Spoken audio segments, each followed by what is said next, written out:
La masse musculaire squelettique constitue un déterminant majeur de la survie, indépendamment de l'âge, du sexe et de l'indice de masse corporelle.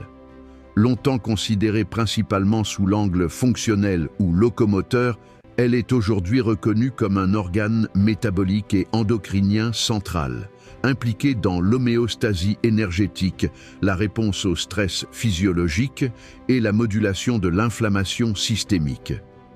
Sur le plan métabolique, le muscle squelettique représente le principal site de captation du glucose postprandial sous contrôle insulinique. Une masse musculaire plus élevée est associée à une meilleure sensibilité à l'insuline, à une réduction de l'hyperglycémie chronique et, par conséquent, à une diminution du risque de diabète de type 2 et de complications cardiovasculaires.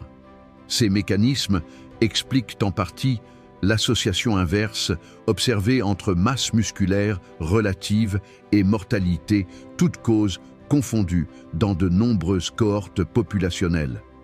Le muscle constitue également une réserve protéique stratégique en situation de stress catabolique.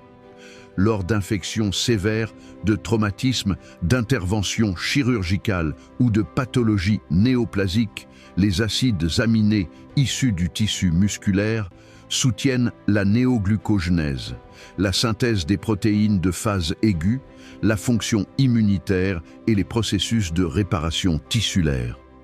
Une masse musculaire insuffisante limite cette capacité adaptative et favorise l'évolution vers la dénutrition, la sarcopénie secondaire et l'augmentation de la mortalité.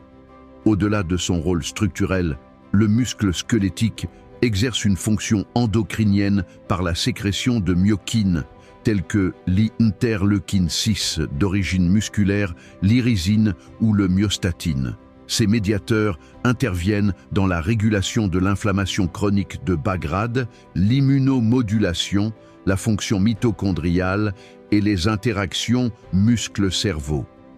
La réduction de l'inflammation systémique associée à une masse musculaire préservée pourrait constituer un mécanisme clé reliant le muscle à la longévité.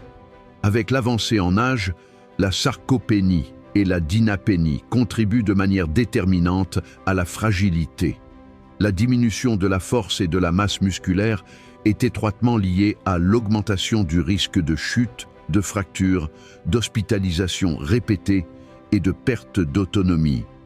Ces événements sont associés à une élévation significative de la mortalité à moyen terme.